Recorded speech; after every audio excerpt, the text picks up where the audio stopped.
First of every day. Good evening. Welcome to the Fredonia Central School Board of Education meeting for March 18th, 2025. We start every meeting with the pledge to the flag. You'll join me. Allegiance to the flag of the United States of America and to the republic for which it stands, one nation, under God, indivisible, with liberty and justice for all. So Mr. Johnston is on a well-deserved vacation tonight, so I'm going to do my best to fill in. I appreciate patience and any help from my friends getting through. Luckily, we have a very straightforward agenda tonight. We'll start with the approval of our consent agenda. The adoption of the consent agenda upon motion and second approves every item as designated. However, prior to the adoption of the consent, any board member may remove an item from the agenda. We do have one change tonight. We have removed the need for executive session. So do I have a motion for consent? So moved. Second, yes. Thanks. Would anyone like to pull anything out? Okay, all in favor? Aye. Okay. Next up is our first opportunity for public comment. The board has reserved this time to hear comments from the audience. Those wishing to address the board are asked to stand, give their name, address, limit their comments to 5 minutes. Concerns and comments during this session should be directly related to the items listed on the agenda. Audience members seeking a response should complete board correspondence sheet and return it to the district clerk. Do we have anyone that would like to address the board from this big crowd that we have tonight? No comments? Okay. All right, so first up, approving the minutes from our regular meeting of March 4th, 2025 as submitted. Can I have a motion? So moved. Second. Thank you. Any comments, questions? All those in favor? Aye. Great. Next up, we have our financial treasurer's report. Bring that motion first, Mr. Forrest, or you? No, let me get to the treasury part. Okay. So, take it off the dashboard. In the month of February, we had $12,000 come in scheduled tuition payments, $21,000 in interest and earnings, and $80,000 in scheduled lottery payment. So I did adjust the estimated revenue page slightly for the increase in the interest revenue. And then on the expenditure side, I did go through and kind of match things up a little more with utilities and transportation, so there are some minor adjustments there as well, but otherwise we seem to be tracking about where we've been the last 2 months in terms of total expenditures. Investment report, we continue to have good rates despite all the changes to the federal government. Right now we received $170,000 in interest earnings for the year, and the rates are dipped slightly, but not a great deal. They've gone from 4.2, 4.25 to 4.15, 4.18. So not a great change there, which is good for us for the rest of the year, collecting the interest on that. And then the treasurer's report, will you motion for approval of that? So moved. Second. Any comments, questions? Okay. All those in favor? Aye. Great. We do have a contract to approve tonight. We have a 1-year contract renewal with the Management Advisory Group to serve as a consultant on district personnel regarding our STAC and Medicaid forms. This would be effective July 1, 2025 to June 30th, 2026. Cost $8,140 for the year for STAC and $12,163 a month for the Medicaid services. Can I have a motion? So moved. Second. Second? Dr. Dillon? Yeah, I'll let Mr. Forbes chime in on anything I might miss. So, you know, one of the things that sometimes is not noticed or goes under the radar is that there is a way through the state to collect aid back on services that we offer students. That applies to a couple different categories across the district. And when you start thinking about schedules and timing and what that looks like over the course of the school year, we recruit a little help for this task. And it also makes sure it's done correctly, but it also maximizes the returns to the district for those services that are rendered. So this contract helps us manage that, and in terms of bang for our buck, it's very positive that we get good return on this investment, and it just cleans up any internal tracking that we might miss along the way. Mr. Forbes, anything else? That pretty much covers it. I do want to point out that we do use management advisory in other capacities during the course of the year. So for example, yesterday I had a conversation with them regarding some high-cost special ed kids that have moved in this year and what the changes in aid might be, so we can figure out what the projection would be. The state wouldn't have that information yet in their projections because they don't know the kids are enrolled here. So different things like that during the course of the year, we're able to use them as part of this restructuring plan. I know this is something that we've had in previous years. Do we have any comments or questions from the board? No. Okay, great. All those in favor? Aye. Okay. Well, it is my luck and distinct honor to actually have a 10-year recommendation on the agenda tonight. So very excited upon the recommendation of the superintendent for Rachel Kibler, who holds a professional certification in childhood education and professional certification in early childhood education, to be recommended for her tenure area effective March 28th, 2025. So I bring that to the table. So moved. Yep, Rachel, thank you for attending tonight. Rachel is definitely a positive contributor to everything going on at the elementary school. You may have noticed Mr. Drollinger is not here tonight due to a family commitment, but he wanted to share a couple comments regarding Ms. Kibler, who he said is a lifelong learner who was always eager to try new strategies to enhance student engagement and achievement. She prioritized building strong relationships with her students, families, and colleagues, creating a supportive and welcoming classroom environment. Her positive, solution-focused mindset makes her a valuable asset to our school community. We are grateful for her commitment to excellence and look forward to her continued impact on our students and families. In my laps around the building, I have a chance to stop in Ms. Kibler's room here and there, and I just want to... Most days, yes, you're very visible, yes, yes. But you get a sense, and I definitely want to echo the welcoming environment that her classroom definitely projects to anybody who's in the vicinity. There's also a lot of students interacting with each other, talking with each other, being active in their learning, which we greatly appreciate as well. And just the general energy is very positive, upbeat, optimistic, and I think she does a great job relaying to the students that they can be successful, and it's just a matter of some hard work and dedication to what they're doing, and let's have some fun along the way. Absolutely. So thank you for all that. I don't know if anybody else wanted to chime in. I've had the opportunity to observe Rachel the last couple of years for her second formal observation, and I agree. Always welcoming, the kids are engaged, they're happy, they're playful in a way that they're learning, so it's always a pleasure to go to Rachel's classroom. Well deserved. Thank you.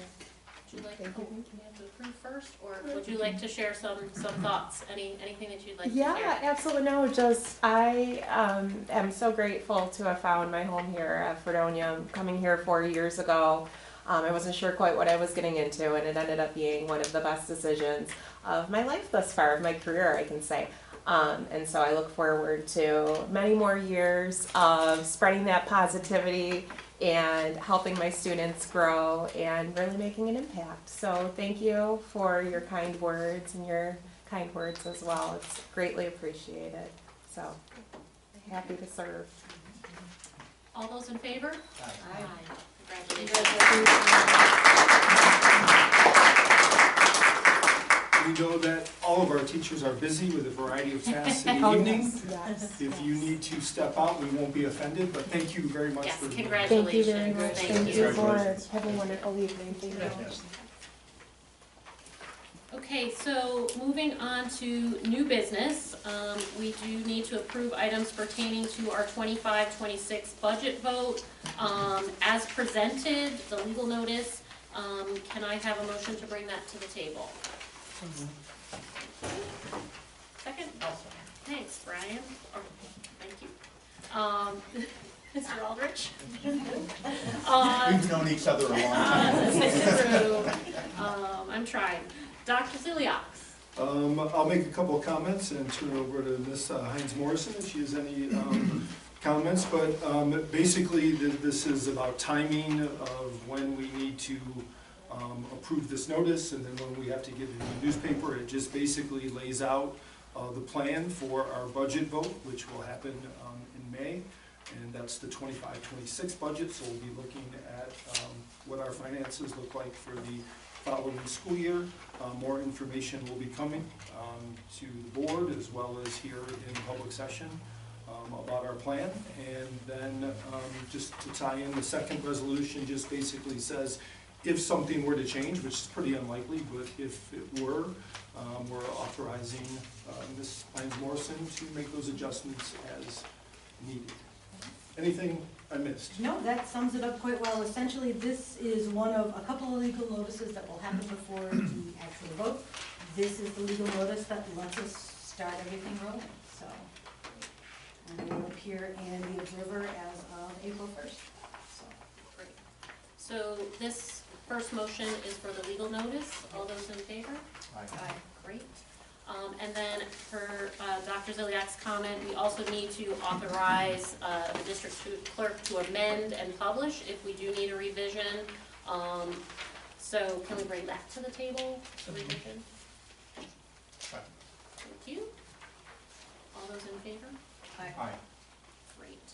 Okay, and then we have the review of the ballot for the Chautauqua County School Board Association Executive Committee members. Each member, School District Board of Education may cast their votes by the Constitution. We have the opportunity to vote for 4 candidates. We're lucky we have 4 candidates on the ballot. Can I have a motion to bring that to the table? Second. Thank you. Any comments about our candidates, our vote? No? Okay. All those in favor? Aye. Aye. So, moving right along, our second opportunity to hear from the public. Has anyone changed their mind from the first? No comments. All right, Dr. Ziliak, Superintendent report. Yeah, just real quick, I was gonna just touch on our plan for the budget. Again, we will have a series of presentations here, kind of explaining those different portions of the budget, what that looks like from year to year, what that has looked like this past year, what we're projecting for the following year. That will include some potential adjustments in staffing, as well as a variety of other items in terms of supplies and equipments, and then just those other increases that happen from year to year in different categories like health insurance, transportation, special education needs, so on and so forth. Anything else, John, for tonight you want to touch on? Okay. So more to come, and sit tight, and we'll have that information ASAP. Great. Roundtable next? I was thinking that would Yes. probably come Okay, I out. wasn't sure. Right, I wanted but to make sure do- it didn't get- Sorry, do No, I, okay. the next regular board meeting first? I think so. Okay, the next regular Board of Education meeting will be Tuesday, April 8th at 6 p.m. in the high school high school library, so right here. So definitely would have, if we have any comments from our administrators, any info to share? Can I ask one question first? Oh, sorry, sure. For the budget, so are we having our first presentation next meeting? Is that, Yep, we're, okay, so April? absolutely, that meeting, there was a suggestion from Mr. Johnston that perhaps we look to incorporate also a budget workshop. So Okay, that's in the mix as well, which we haven't done in the past, but I think that would be helpful, but that more information will come in the weekly updates. okay. Great, thank you. Any surprises? We're just working through the system right now, you I've had know. lots of surprises. We're working on, like any good business administrator, Mr. Forbes is a little hesitant in the moment, and you know, is kind of calibrating his brain around a variety of factors. But as always, we get to a place where we have a budget that we think is going to work for our district, as well as one that's respectful to taxpayers. Working on it. Mr. Paschke? Thank you. Just quickly to our seniors, you guys won the lottery. This may be the shortest meeting I've ever attended in my entire life, so you picked a good one. That's true. My part will only take about 47 minutes at time, so we'll be, just relatively quickly, just some really cool things that have happened at the high school. I wanted to thank Lori Addington and Laura Depew, who worked with a group of students that they took to a Shark Tank team, and we won 3rd place out of 13 schools. I just wanted to recognize students who attended this: Kevin Brown, Malachi Hall, Michaela Mead, Gianno Belli, Yesenia Santiago, Ellie Saunders, Julianelle Melgar Torres, London Wilmot, and Brianna Whitfield. So congratulations to them. Also, Ryan Kelly was the first bowler ever to be selected to go to states, and he, on his very first shot, is on the winning team. So they took the state title for bowling. So congratulations to Ryan Kelly. Also, we had a group of students go to Westfield to compete in the Battle of the Books. There were 6 schools involved. Fredonia took 1st place. I also wanted to thank Casadega for helping us with transportation and getting there. But congratulations to the team: Joella Bauza, Rosemary Gugino, Cecilia Tonelli, and Isabel Horowitz won 1st place. So congratulations to all of them. Tomorrow we have our musical assembly, and we'll be getting the preview for our high school students of the musical, which is going to be playing this weekend. So we're excited about that. Thank you. So we've been having lots of shenanigans and Wheelock this week with all the leprechaun action. We have McKenna School Dance. Irish dancers came and performed for us yesterday, and it was a good time. I want to put kudos out to Cassie Farrell and our Lighthouse team for Leader and Me. They are working on the Be Proactive habit right now, and the staff is really into it. They're actually kind of competitive about how they're being proactive and sharing that. So they're embracing it, and I'm proud of them. So they're doing great.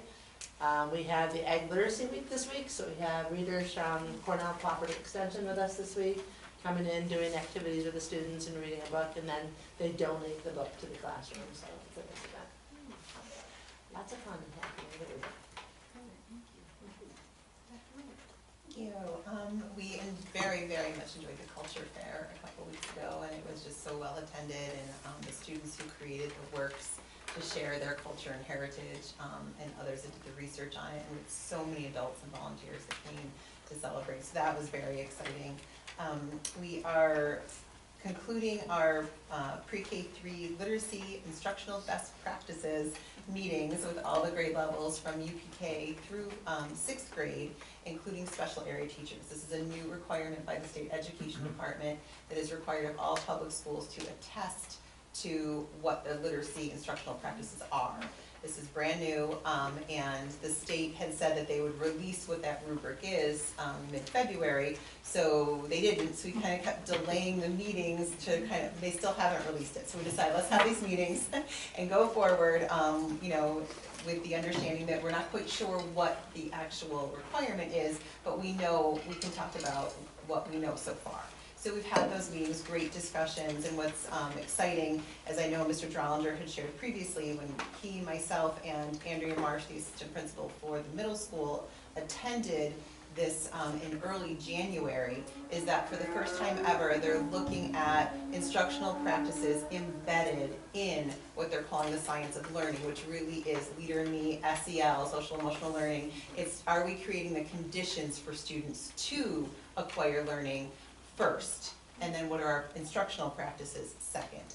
So as a former elementary teacher for 19 years, it's very exciting to hear them actually want to know what are we doing to create these things, because we know as elementary teachers and all teachers that that's critical. If you don't have that first step, learning won't occur. So we've been concluding those meetings. We'll finish that up on Friday. And being March, it is a near midpoint of March, now is the time to start summer planning.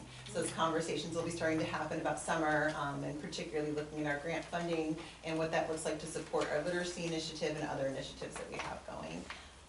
And then, speaking of professional learning, this coming Monday and Tuesday is the final targeted professional learning to support our Envision Math curriculum lift, and that is going to be happening in the elementary school for grades 1 through 4.